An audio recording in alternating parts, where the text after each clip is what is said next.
عزیز دوستو، اللہ تعالیٰ نے قرآن حکیم میں نبی پاک صلی اللہ علیہ وسلم کی عظمتوں کو، شانوں کو اور بلندیوں کو بیان فرمایا، اور حضور کی مختلف صفات کا تذکرہ فرمایا قرآن پاک میں۔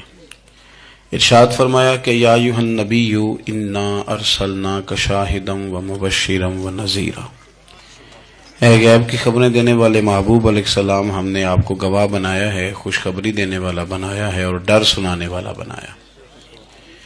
پھر ارشاد فرمایا کہ وداعیا الی اللہ باذنہ وسراجا منیرا، اور ہم نے آپ کو اللہ کی طرف دعوت دینے والا بنایا، اور اللہ کے حکم سے اللہ کی طرف دعوت دینے والا بنایا، وسراجا منیرا، اور آپ کو چمکتا ہوا آفتاب بنایا۔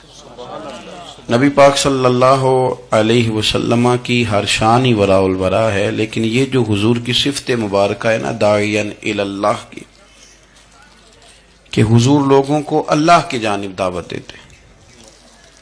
نبی پاک صلی اللہ تعالی علیہ وسلم بندوں کا اپنے رب سے رشتہ جوڑتے، گھبرائے ہوئے لوگوں کو، پریشان لوگوں کو، اور جو لوگ سمجھتے تھے کہ شاید ہم کوئی دنیا کے کمزور لوگ ہیں اور یہ مالدار اور یہ اقتدار والا آدمی ہی بڑا ہے، ان سب کو حضور نے مایوسیوں سے نکالا، اور اللہ کے رسول صلی اللہ علیہ وسلم نے یہ سبق پڑھایا کہ تم سب حضرت آدم کی اولاد ہو۔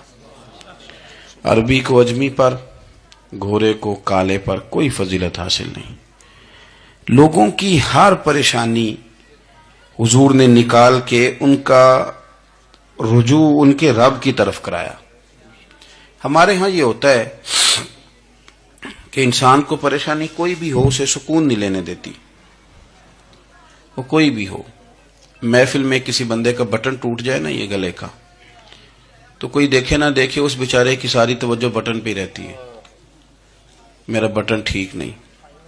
کسی بندے نے کپڑے صاف نہ پہنے ہوں تو آپ اس شخص سے کہیں کہ تجھے کچھ لوگ ملنا چاہتے ہیں، تو وہ اگرچہ اس کے پاس پی ایچ ڈی کی ڈگری ہے، ڈھیر سارا مال ہے، وزادار ہے، صاحب عزت ہے، لیکن وہ کہتے یار میرے کپڑے نہیں ٹھیک، تو میں کوفت محسوس کر رہا ہوں، ذرا میں اپنے آپ کو تھوڑا سا نہا دھو لوں، فریش کر لوں، پھر میں چلتا ہوں۔ آپ کے ظاہری جسم پر ایک آدھ دھبا ہو تو وہ آپ کو سکون نہیں لینے دیتا، اور اگر دھبے باطن پہ لگ جائیں، بہت سارے دھبے ہیں جو باطن پہ ہوتے ہیں، مجھے جان لو، مجھے پہچان لو، میرا بھی کوئی نام ہے، میں بھی کچھ ہوتا ہوں، یہ بھی ایک دھبا ہے، ایک مصیبت ہے۔ اور میری عزت کرو، مجھے بھی کسی طریقے سے کسی نشست پہ جگہ دو، یہ بھی ایک دھبا ہے۔ یہ ہمارے ہاں، ہمارے ملک کے اندر سیاستدانوں سے لے کر مذہبی لوگوں تک الا ماشاءاللہ پروٹوکول کا ایک مزاج آیا ہے کہ بھی بڑی دشواری پیدا کرتا ہے عام لوگوں کے لیے، بڑی آزمائش میں لوگ آ جاتے ہیں۔ حسد کر لینا، کسی بندے کی نعمت کو دیکھ کے جلنا، یہ بھی آپ کو بڑا بے سکون رکھتا ہے۔ تکبر کرنا کہ میں کوئی چیز ہوں اور باقی کو تھوڑے سے مجھ سے چھوٹے ہیں، یہ سارے دھبے، یہ ساری نقصان کی چیزیں۔ اور نبی پاک صلی اللہ علیہ وسلم نے تعریف یہ بیان کی، فرمایا ما حاک فی صدرک، یہ جو تیرے گناہ ہیں یہ تیرے سینے میں کھٹکیں گے، یہ تجھے بے چین رکھیں گے، یہ کانٹے کی طرح چبھیں گے۔ تو جتنے مرضی اچھے کپڑے پہن لے، جتنی مرضی اونچی جگہ بٹھا دیا جائے، اگر تیرے اندر کوئی روگ ہے وہ تجھے سکون سے نہیں جینے دے گا۔ رسول کائنات صلی اللہ علیہ وسلم نے نا لوگوں کی توجہ رب کریم کی جانب لگائی۔ حضور نے لوگوں کو بتلایا کہ تمہارا رب نا عاجزی کو پسند کرتا ہے، تمہارا رب سادگی کو پسند کرتا ہے، تمہارا رب انسانوں سے پیار کرنے والے کو پسند کرتا ہے۔ حضور سید عالم صلی اللہ علیہ وسلم نے ہمیں یہ سبق پڑھایا کہ زیادہ باتیں کرنے والے کو نہیں، اللہ سچ بولنے والے کو پسند کرتا ہے۔ بہت اونچے اور لمبے چوڑے دولت والے اور مالدار آدمی کو نہیں، بلکہ جو آدمی دیانت داری سے زندگی گزارے، رب اس کو زیادہ محبوب رکھتا ہے۔ تو ہماری یہ جتنی بھی آزمائشیں ہیں، میلاد والے محبوب صلی اللہ علیہ وسلم نے نا یہ ساری ہماری دور فرما دی، ساری۔ آپ دیکھیں ہمارے ہاں ایک بیماری ہوتی ہے، وہ تکبر کی بیماری ہے، اور وہ صرف مالدار کو ہی نہیں ہوتا، بلکہ حضرت سعدی شیرازی فرماتے ہیں کہ میں نے بہت سارے جھکے ہوئے لوگوں میں تکبر دیکھا ہے. جو بڑا میٹھا بولتے ہیں نا، کئی دفعہ کہتے ہیں جی کیا بات ہے جی، سبحان اللہ ماشاء اللہ، بڑا میٹھا بولتے ہیں، تو یہ میٹھا نہیں بول رہے ہوتے، یہ آپ کو شیشے میں اتار رہے ہوتے ہیں. آپ نے کسی کی تعریف کرنی ہے تو پشت کے پیچھے کریں، وہ اصل تعریف ہے. آپ کوئی ایسا کام نہ کریں جس سے چھلکے لفظوں میں کہ میں نے کسی کو بنایا ہے. اس سے نا آپ کو خود محسوس ہوگا کہ میں حقیقت پہ زندگی نہیں گزار رہا، میں تو کوئی اداکاری کر رہا ہوں. اور جو لوگ کہتے کچھ اور ہیں کرتے کچھ اور ہیں تو وہ خود بڑے پریشان رہتے ہیں. وہ جانتے ہیں کہ یار یہ میں کہاں الجھ گیا ہوں. تو بھائی یہ جو بہت زیادہ ہمارے دلوں کے اندر چیز ہے، اور یہ ہر مقام پر بہت سارے لوگوں کو یہ چیز حاصل ہے. میں دیکھتا ہوں کہ درجہ بدرجہ ان چیزوں کا شمار ہے. کچھ کا خیال ہے کہ میری ڈگری زیادہ ہے، اور کچھ کا خیال ہے کہ مجھے عقل زیادہ ہے. کچھ کا خیال ہے کہ میری شہرت زیادہ ہے، تو کچھ کا خیال ہے کہ میری دولت زیادہ ہے. آہستہ آہستہ وہ الجھاؤ پیدا ہوتا ہے.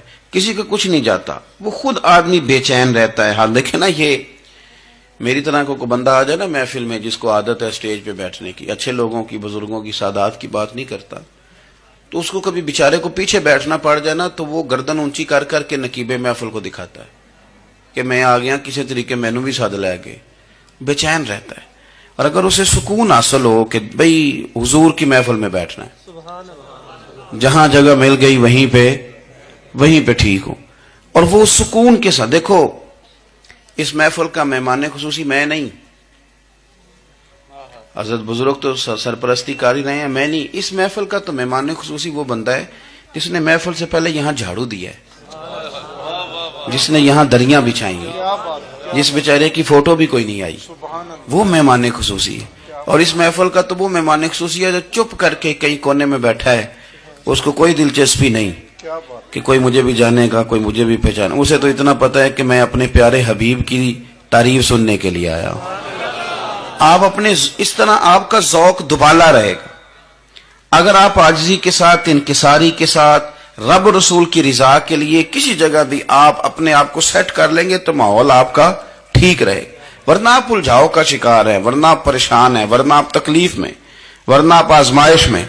بخاری شریف میں حدیث ہے، قاضی ایاز مالکی رحمۃ اللہ علیہ نے بڑی تفصیل سے لکھی ہے. راوی حضرت انس بن مالک ہیں.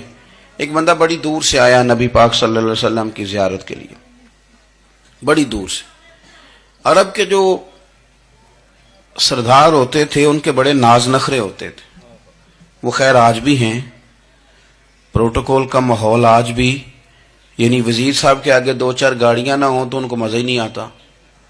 پولیس والے آگے پیچھے بھاگیں تو حالانکہ ان کو نہیں پتا کہ جو پولیس والے آگے پیچھے بھاگ رہے ہیں نا، یہ حکومت بدلی تو گرفتار کرنے بھی انہوں نے ہی آنا ہے. لیکن وہ بڑا مزہ آتا ہے جب لوگ گاڑی کے پیچھے بھاگتے ہیں. کیا بات ہے جناب، بڑی بات. اور ہماری طبیعتوں میں پتہ نہیں کون سی، یہ پیسے پھینکنے والے دوست مجھ سے ناراض نہ ہو جائیں، لیکن میں اکثر سوچتا ہوں کہ یار یہ کس طرح کا کام ہے کہ پہلا کھلارنے پھر آپ اکٹھے کرنے. تو آپ کٹھے دے دیں جس کو دینے ہیں، ختم ہو جائے بات. یعنی وہ محفل میں نا گپ شپ ہو رہی ہوتی ہے، اکٹھے کرنے والے، پان دینے والے کس چکر میں پڑ گئے. حضور غوث اعظم رضی اللہ تعالیٰ عنہ کی محفل میں شیخ یحییٰ نجار آیا کرتے تھے تو وہ کہتے تھے کہ ہم وہاں گنتے تھے آج کتنے بندوں نے توبہ کی، تو ہم سے گنے نہیں جاتے تھے، اتنے لوگ توبہ کرتے تھے. بزرگوں کی محفلوں میں توبہ کرنے والے گنے جاتے تھے، ہماری محفلوں میں پیسے گنے جاتے ہیں اور وہ پرچیاں دی جاتی ہیں. ایسا نہ کریں، اس سے گھٹن پیدا ہوتی. اور پھر جو نوٹوں والے ہوتے ہیں وہ فرنٹ سیٹوں پہ آ جاتے ہیں. بہت سارے غریب سوچتے ہیں کہ میرے پاس بھی اگر کرارے نوٹ ہوتے تو میں بھی آگے ہوتا. تو کم از کم یہ جو میلاد کی محافل ہیں ان میں تو سب کو ایک جیسا رہنے دے. یہاں تو امیر غریب کا فرق نہ ہو، اس کو تو مہربانی کریں. تو نبی پاک صلی اللہ علیہ وسلم کی خدمت میں وہ شخص بڑی دور سے آیا. تو عرب کے بادشاہوں کا مزاج تھا، پروٹوکول بڑا چاہتے تھے. ان کا تو یہ طریقہ تھا کہ حکمرانی کرنی ہے جیسے بھی ہو. اگر کسی غلام نے دھوپ میں بندھا رہ گیا، اونٹ اور چھاؤں میں نہیں باندھا تو درے مارتے تھے، اور اگر اس نے کھول کے باندھ دیا تو پھر بھی مارتے تھے. کہتے تھے اتنا سیانا ہو گیا تو انہیں پوچھا ہی نہیں، خود بخود ہی باندھ دیا. وہ شخص حضور کی بارگاہ میں آیا اور بہت سارے لوگوں کے پاس کیونکہ وہ جاتا تھا اپنے سربراہ کا پیغام لے کے، تو وہ کانپ رہا ہے جب حضور کی بارگاہ میں گیا، ڈر رہا ہے. اب ذرا بات کو سمجھنا، نبی پاک صلی اللہ علیہ وسلم نے اس سے فرمایا کیوں ڈرتے ہو؟ سادہ آدمی ہے، دیہاتی ہے، بدو ہے. اللہ کے رسول نے تھپکی دی. کیوں ڈرتے ہو؟ تو کہتے ہیں حضور مجھے آداب نہیں آتے اور مجھے ڈر آتا ہے کوئی بات اگر ایسی ہو گئی آپ مدینے کی حکومت کے سربراہ ہیں تو کہیں آپ ناراض نہ ہو جائیں. حضرت انس بن مالک فرماتے ہیں بات کہاں کی تھی، پہنچ کہاں گئی. جب اس نے یہ کہا نا کہ آپ تو حکومت کے سربراہ ہیں، کہیں کوئی غلطی نہ مجھ سے ہو جائے، تو نبی پاک کی آنکھوں میں آنسو آ گئے. حضور رونے لگے اور نبی پاک صلی اللہ علیہ وسلم فرمانے لگے نہ بھائی تو کسی حکومت کے سربراہ کے پاس نہیں آیا، نہ تو اس بیٹے کے پاس آیا ہے جس کی ماں گوشت کے خشک ٹکڑے کھا کے بھی گزارا کر لیتی. میں تو ایک غریب ماں کا بیٹا ہوں.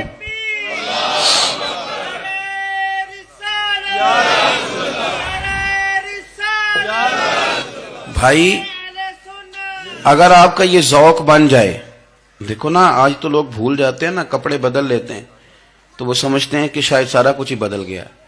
یعنی گاؤں سے آ کر پڑھنے والے بھول ہی گئے ہیں کہ کس کی ماں نے کتنا زیور بیچا. لوگ بھول جاتے ہیں چیزوں کو. اپنے ماضی کو یاد رکھیں. آپ لوگوں کے ساتھ پیار کریں، آپ لوگوں کو موقع دیں، آپ تھوڑی سی اور کوشش کریں اس شخص تک جانے کی جو آپ کو مایوس نظر آ رہا ہے، پریشان نظر آ رہا ہے.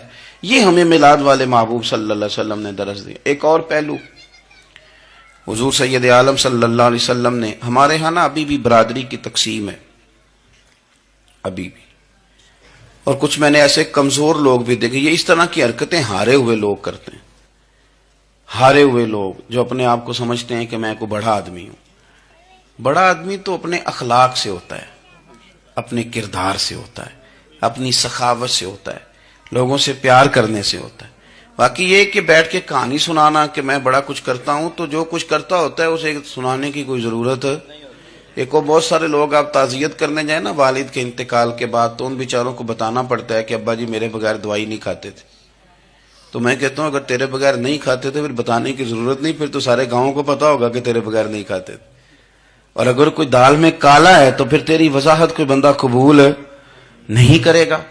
تو آپ کو بتانا کیوں پڑ رہا ہے اور آپ بار بار اس بات کا ذکر کیوں کر رہے ہیں کہ ہم بہت بڑے قبیلے کے ہیں؟ صاحب اگر آپ بڑے قبیلے کے ہیں تو پتا ہوگا سارے علاقے کو آپ کتنا لوگوں کا خیال کرتے ہیں، آپ کس قدر محبت کرتے ہیں، آپ کا انداز کریمانہ کس طرح کا.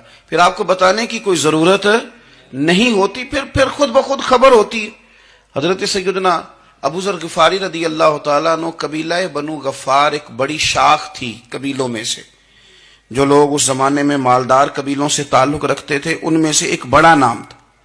ساری زندگی چودراہٹ کی، لیکن میلاد ایک انقلاب کا نام ہے.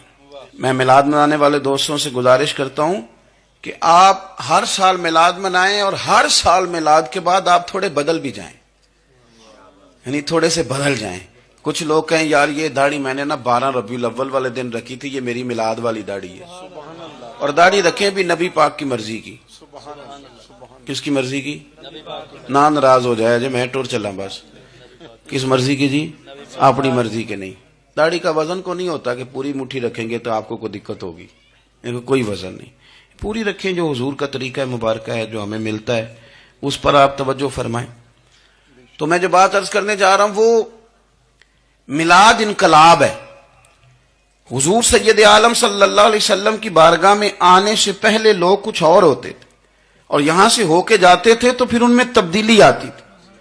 میں سارا دن کرامتیں سناؤں نا کسی کو اپنے پیر صاحب کی اور اپنے گھر میں بھی کہ میرے حضرت بڑے، میرے استاد بڑے، لیکن بیوی کے ساتھ اگر میں ترش لہجے میں بات کروں گا تو وہ کہے گی اے سکھاندے نے تینوں پیر صاحب. دوست کہیں گے یہ سکھاتے ہیں آپ. تو آپ کی کہانیاں نہیں چلتی، آپ کا کردار چلتا ہے. حضرت ابو ذر غفاری رضی اللہ تعالیٰ عنہ فرماتے ہیں چونکہ میں چودھری تھا، سیدنا بلال حبشی رضی اللہ تعالیٰ عنہ کے پاس میں بیٹھا تھا. کسی بات میں بات آگے بڑھی اور بڑھتے بڑھتے بات شکرنجی تک چلی گئی. رائے کے اختلاف نے باتوں میں تلخی پیدا کر دی اور جب تھوڑے لفظ اور تیز ہوئے تو میں نے انہیں کہہ دیا چپ کر، تو ابشن کا بیٹا ہے. کس کے بیٹے تھے حضرت بلال؟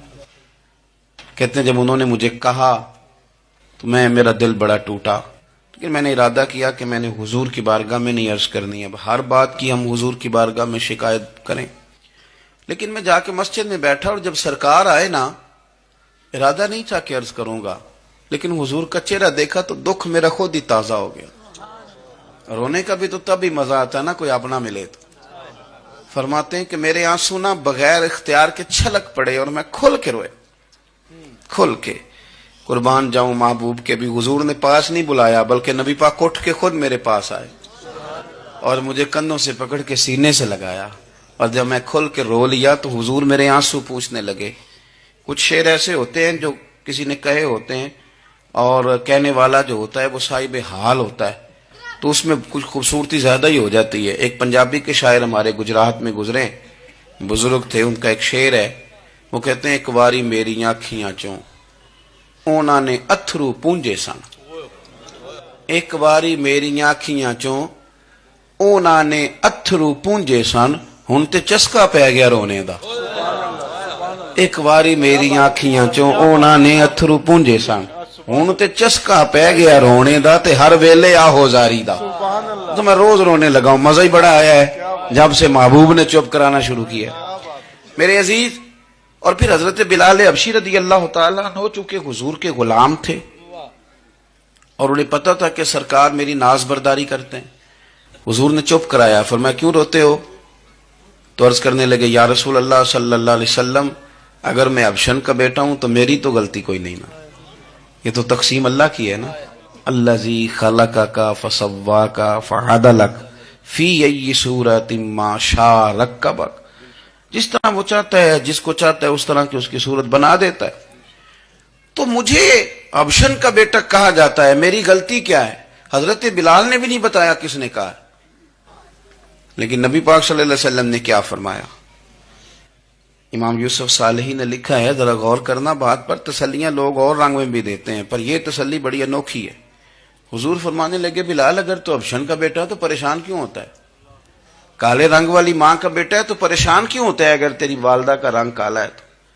عرض کی حضور آپ کیا فرمانا چاہتے ہیں؟ تو سرکار فرمانے لگے میں دو ماؤں کا بیٹا ہوں، ایک جناب آمنہ جنہوں نے مجھے پیدا کیا اور ایک حضرت ام ایمن جنہوں نے میری پرورش کی، مجھے بڑا کیا۔ حضور فرمانے لگے میری ماں آمنہ کا رنگ گورا تھا اور میری ماں ام ایمن کا رنگ کالا ہے۔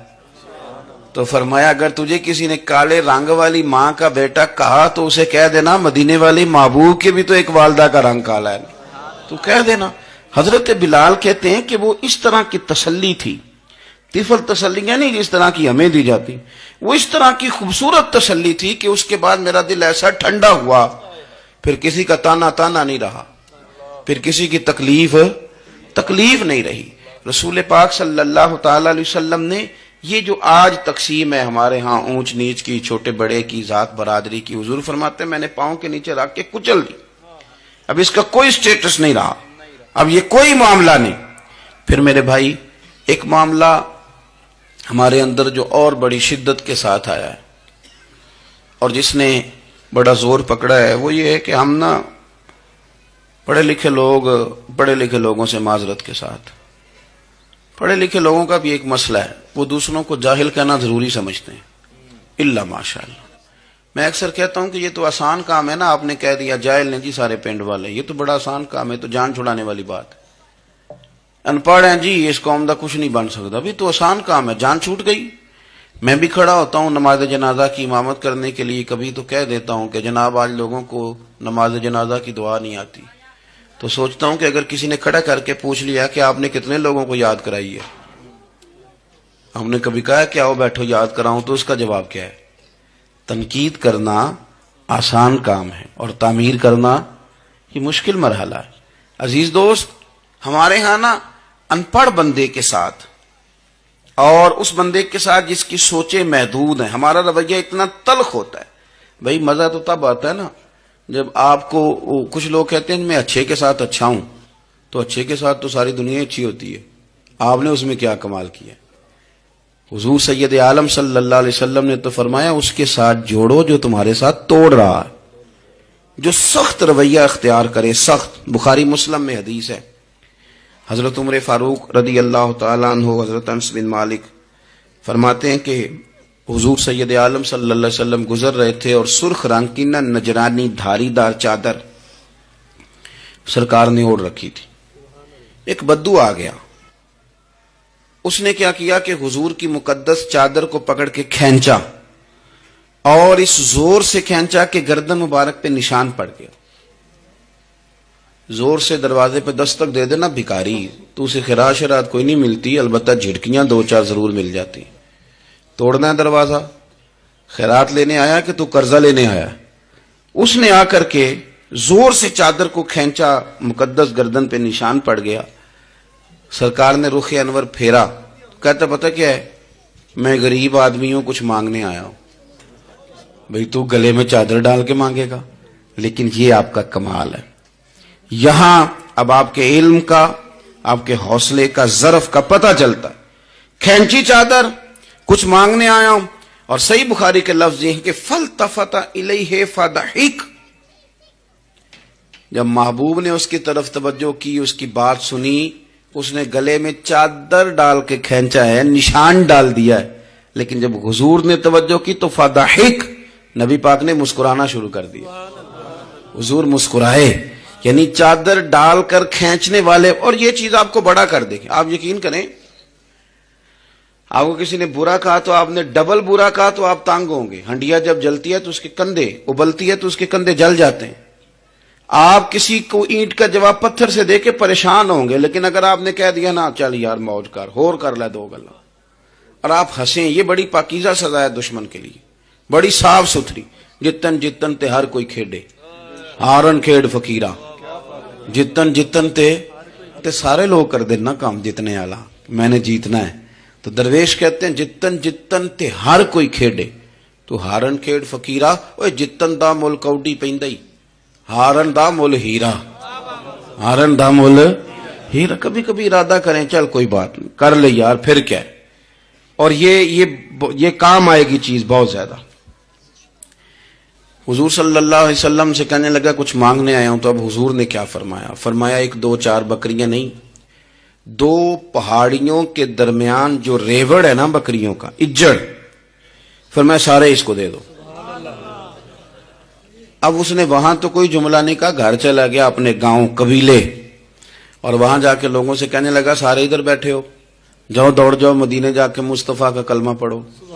کہنے لگے وہ تو اتنا دیتے ہیں کہ غربت کا ڈر بھی دور ہو جاتا ہے. تو نبی پاک صلی اللہ علیہ وسلم کا ان لوگوں کے ساتھ جو ان پڑھ ہیں، جو ساتھ ہیں. آج ہمارے بچے اپنے ابا جی کو بھی کہہ دیتے ہیں تسی پڑھے نہیں، ان دور بدل گیا ہے. میں ایک شادی کی تقریب میں جا رہا تھا، میرے آگے آگے والد صاحب کو بیٹا سمجھا رہا ہے، کہتے ابا جی ہن نہ اتنے جا کے نہ میٹھے چولاں تے سالن پا کے نہ کھایا جی، بندہ ماڑا لگتا ہے. میرا پیار تھا اس خاندان سے، میں نے اس بچے کو تھپکی دے کے کہا، میں کہ پتر تو ذرا لیٹ ہو گیا، جلدی ہوندا تے نہ سارے سیانے ہونا سی.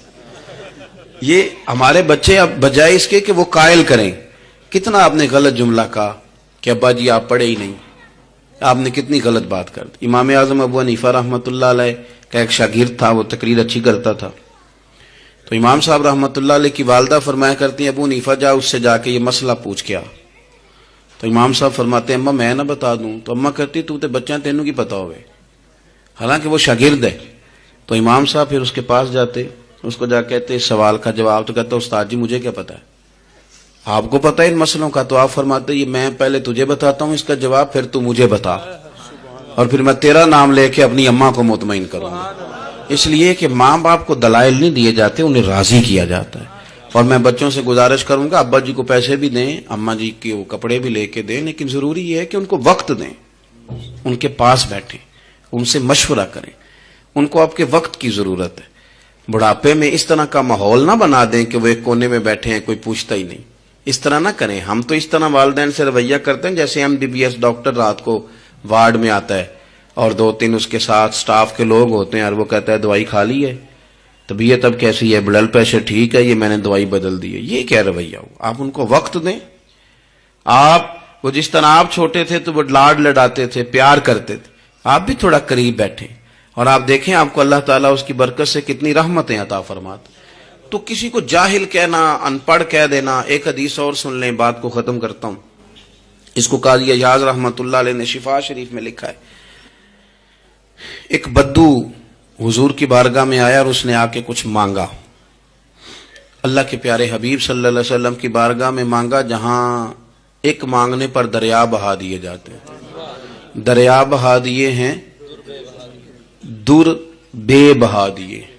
یہ در الگ ہے اور بے بہا الگ ہے. پھر یہ شعر صحیح سمجھ میں آئے گا. تو حضور سید عالم صلی اللہ علیہ وسلم تو جس کو دیتے تھے پھر اس کی کئی نسلیں کھاتی تھی، ختم نہیں ہوتا تھا. اس نے بھی کچھ مانگا، حضور نے کچھ دیا، لیکن ابھی اسے آداب نہیں نہ آتے تھے. پہلے آداب سکھائیں پھر کسی کو بے ادب کہیں، لیکن بغیر آداب سکھائے لوگ لوگوں کو بے ادب کہہ دیتے. یہ انداز ٹھیک نہیں. اس نے کچھ مانگا، حضور نے دیا. چونکہ آداب نہیں آتے تھے، نہ آشنا تھا، تو کہنے لگا معاذ اللہ ثم معاذ اللہ، نقل کفر کفر نہ باشد. کہنے لگا میں تو بڑی تعریف سن کے آیا تھا، آپ نے تو کچھ بھی نہیں دیا. حضرت عمر فاروق نے تلوار نکال لی، فرمایا اس بے ادب کی گردن اڑاؤں گا. حضور نے فرمایا عمر ٹھہر جا ذرا، جلدی نہ کر.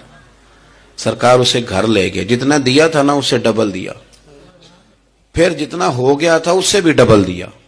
تیسری دفعہ حضور دینے لگے تو کہنے لگا یا رسول اللہ بس کریں، میں نے تو طوفان کے اندر بھی ہوا اتنی تیز نہیں چلتے دیکھی جتنی آپ کی سخاوت تیز چلتی ہے. کریم رسول صلی اللہ تعالی علیہ وسلم نے فرمایا یہی بات باہر جا کے میرے صحابہ سے بھی کہہ دو گے؟ حضور کہہ دوں گا. فرمایا جب تم نے کہا تھا نا نہیں دیتے تو ان کے دل ٹوٹ گئے، جب تم کہو گے نا بڑا دیتے ہیں تو ان کے کلیجے ٹھنڈے ہو جائیں گے. وہ باہر آیا، آ کر کے کہنے لگا میرے رسول پاک علیہ السلام کے مقدس غلاموں، میں نے تو طوفان میں بھی ہوا اتنی تیز نہیں دیکھی جتنی کریم کی سخاوت تیز ہے. پیارے حبیب صلی اللہ تعالی علیہ وسلم تو کمال کر دیتے ہیں. اب صحابہ خوش ہو گئے. میرے نبی پاک صلی اللہ علیہ وسلم نے ہماری تربیت فرمائی کہ ہم نے کس طرح کا رویہ ایسے لوگوں کے ساتھ اختیار کرنا ہے. حضور فرمانے لگے عمر اگر تم اس سے پہلے قتل کر دیتے جو اس نے کہا تھا تو یہ دوزخ میں جاتا، اور اب جو کہہ رہا ہے اس پر مرے گا تو رب اسے جنت عطا فرمائے گا. حضور فرمانے لگے عمر میری اور تمہاری یعنی میری اور میری امت کی مثال اس آدمی کی مثال کی طرح جس کی اونٹنی بھاگ گئی تھی، ناک سے نکیل نکل گئی تھی. بہت سارے لوگ آئے اسے پکڑنے کے لیے، ہاتھوں میں نیزے تھے، ڈنڈے تھے، تلواریں تھیں، پر وہ کسی کے قابو نہ آئی. زخمی ہو گئی پر کسی کے قابو نہ آئی. حضور فرماتے ہیں پھر اس کا اپنا مالک آ گیا. اس نے تھوڑا سا چارہ اٹھایا، میری طرف دیکھیے گا جی، چارہ اٹھایا، اونٹ اس نے اس کو تھپکی دی، بغیر کسی کی مدد کے ناک میں نکیل ڈالی. پھر اونٹنی پر سوار ہوا اور کہنے لگا لوگوں تم نے میرے جانور کو بڑی تکلیف دی، اونٹنی میری ہے، اسے سنبھالنے کا طریقہ بھی مجھے ہی آتا ہے. گویا حضور فرما رہے ہیں عمر یہ امت میری ہے تو اسے کس طرح سنبھالنا ہے یہ طریقہ بھی مجھے ہی آتا ہے. ان کی کہاں کس بنیاد پر کس رنگ میں تربیت کرنی ہے یہ میں جانتا ہوں. ہمیں اگر ہماری زندگی انصاف والی ہو، عاجزی والی ہو، اطمینان والی ہو، عاجزی بھی دل کا نام ہے، اطمینان بھی دل کا نام ہے. بہت سارے گردنیں جھکانے والے بھی عاجز نہیں ہوتے. اپنے دل سے تہیہ کر لیں کہ میں کسی شخص کو بھی اپنے سے چھوٹا نہیں جانتا، کمزور نہیں جانتا. میں کسی شخص کے بارے میں بھی یہ رویہ نہیں رکھتا کہ یہ کوئی برا ہے. اگر کہیں ضرورت پڑے تو کسی کی اصلاح کریں. اگر وہ اصلاح قبول نہ کرے اور آپ کو محسوس ہو کہ یہ معاملہ آپ کے بس میں نہیں تو پھر بھی اس کے لیے دعا کریں. کسی کونے میں جا کر کے تنقید کرنے کی اجازت نہیں ہے. اپنے آپ کو سمیٹیں، سوچوں کو بکھرنے سے سمیٹیں، اچھا سوچا کریں. جو لوگ اچھا سوچتے ہیں وہ صحت مند رہتے، ان کی سوچیں تازہ رہتی. آپ ہر ایک کے بارے میں خیر کا رویہ اختیار کریں اور مثبت پہلو تلاش کریں. آپ مثبت پہلو، ہر وقت تنقید کرنا. میں ایک محفل میں بیٹھا تھا، بات میری ختم ہو گئی تو ایک نعت خواں نے بڑا اچھا شعر پڑھا. ہم بڑی اس بات کی تردید کرتے رہتے ہیں کہ یہ طے کر کے اور پیسے لے کے اور یہ نہیں کرنی چاہیے چیزیں، لیکن یہ کہ یہ غلطی کس کی ہے؟ یہ اس عوام کی غلطی ہے جو ریٹ بناتی ہے، چیزیں خریدتی ہے. جو چیزیں آپ خریدیں گے نہیں بکیں گی بھی نہیں مارکیٹ میں. آپ خریدتے ہیں تو کوئی بکتا ہے نا. میری بات کی سمجھ آ رہی ہے؟ تو ہم یہ سارا کچھ ڈال دیتے ہیں. اب کیا ہوتا ہے کہ اتنی سونی محفل سجی ہوئی ہے لیکن اس میں بیٹھ کر لوگ حضور کی تعریف سننے کی بجائے یہ کہہ رہے ہیں اس نے 40,000 لیا ہے. تو آپ یہ اندازہ کریں کہ وہ جو بات ہمیں اس وقت مدینہ شریف لے کے جاتی، ہمارا عشق رسول تازہ کرتی، تو ہم نے وہاں کیا گھٹن پیدا کر دی یہ کہانیاں چھیڑ کے. کیوں دیتے ہیں آپ پیسے؟ کیوں اس طرح کے ریٹ آپ بناتے ہیں؟ پہلے آپ بناتے ہیں پھر اس کے بعد آپ تنقید کرتے ہیں. اب دیکھیں میں بھی بیٹھا تھا تو اس نے بڑا خوبصورت شعر پڑھا اور بڑی مزیدار بات کی, بڑا مزہ آیا. تو میں نے ساتھ والے سے کہا یار آج بڑے دنوں کے بعد سرور آیا. تو کہنے لگا نہیں 40,000 لے آ جائے. میں انہوں کہا تو 10 منٹ کھلو جانا سی, مزہ تو لینے نہیں دیتا. اور پھر میں نے اسے کہا کہ یار بات سنو, کیوں دیتے ہو 40,000, اور اگر اس نے لیا بھی ہے نا تو آج اتنا مزہ آیا نا, میرے خیال میں نا اس کا 40 نہیں 80 بنتا ہے. دیکھو نا اس نے ہمیں پہنچا کہاں دیا ہے. تو آپ مثبت لیں چیزوں کو, مہربانی کریں, اچھا سوچیں, اچھے رویے اختیار کریں. وہ کسی شاعر نے کہا تھا کچھ تو مجبوریاں رہی ہوں گی, یوں ہی کوئی بے وفا نہیں ہوتا. اچھی سوچ پیدا کریں, خوبصورت آپ اپنے آپ کو رکھیں. آپ کا فائدہ ہوگا, آپ اچھا سوچیں گے تو آپ کا نفع ہے. ورنہ بکھری ہوئی سوچوں والے لوگ تو بےچارے سویرے کچھ ہوتے ہیں, دوپہر کو کچھ ہوتے ہیں, شام کو کچھ اور ہوتے ہیں, اور تیزی سے وہ لوگ بکھر جاتے ہیں. آپ یہ دیکھیں کہ آپ مست رہیں, آپ اپنے آپ کو پریم میں رکھیں, آپ اپنے آپ کو سکون میں رکھیں. کو تعریف کرے تو اس کی مہربانی, تنقید کرے تو اللہ بھلا کرے, لیکن آپ نے اپنی سوچوں کو ہمیشہ مجتمع رکھنا ہے. اللہ تعالیٰ آپ کو بہترین صلہ عطا فرمائے. محفلیں ہوتی ہیں حضور کے نام کی, لوگ تو ظاہر آتے جاتے رہتے ہیں, ہر ایک آدمی کی اپنی مشغولیت. آپ تشریف رکھیں گے, حضور کی ثناخوانی ہوگی. اللہ تعالیٰ آپ سب کو جزا عطا فرمائے. آخر دعوانا جی آج اقبال ڈے جی نہیں, وہ کون سا واقعہ ہے, وہ تو ان کے تو کئی واقعات ہیں. چلے میں بات کرتا ہوں, آپ تشریف رکھیں جی, میں بات کرتا ہوں. میں تو اپنی طبیعت کے مطابق بات کر چکا ہوں, اتنی کو میں کیا کرتا ہوں, لیکن ایک بات عرض کرتا ہوں آپ کی خدمت میں. ایک تو یہ کہ آج اقبال ڈے. علامہ اقبال جو ہیں وہ اسلام کے اور صوفیاء کے اور اہل محبت کے بہترین ترجمان ہیں. انہوں نے لوگوں کو رخ جو ہے وہ نبی پاک صلی اللہ علیہ وسلم کی محبت کی جانب پھیرا ہے. تو اقبال سے پیار کرنا اور ان کی تعلیمات کو دیکھنا یہ بھی بڑی کمال بات. ایک بات مجھے یاد آ رہی ہے حضرت سعد بن ابی وقاص کے, بہت ساری باتیں ہیں, میں سمجھ نہیں پایا کہ کس بات کی طرف میرے بھائی نے اشارہ کیا ہے. آپ فرماتے ہیں میں ایک دفعہ قادسیہ کی جنگ کے لیے گیا تھا, تو اس بادشاہ جس سے ہماری جنگ تھی اس کے بارے میں معروف تھا کہ تاج بڑا قیمتی پہنتا ہے. ہوتے ہیں نا جی, ہمارے ملک میں بھی کچھ بادشاہ ایسے ہیں جو 6-6 کروڑ کی گھڑی پہن لیتے ہیں. حالانکہ آپ جتنا مرضی مہنگا جوڑا پہن لے, اب تعریف کوئی بھی نہیں کرتا. اب ختم ہو گیا تھا, اب سارے براء البراء. اب ہر بندے کی ڈیزائننگ بڑی شاندار ہے, جس کو بھی چھیڑ لیں. تو وہ تاج بڑا قیمتی پہنتا تھا, ہیرے لگائے ہوئے تھے. حضرت سعد بن ابی وقاص رضی اللہ تعالیٰ عنہ نے لوگوں سے کہا کہ اس کے تاج کا خیال رکھنا, مل گیا تو مال غنیمت میں فائدہ ہوگا. جنگ ہوئی شام کو, تاج اس کا کہیں ریت میں کھو گیا. لوگوں نے کچھ دیر ڈھونڈا, بادشاہ قتل ہو گیا, ملا نہیں. سعد بن ابی وقاص نے کہا چھوڑو, سو جاؤ, اتنا بھی ضروری نہیں.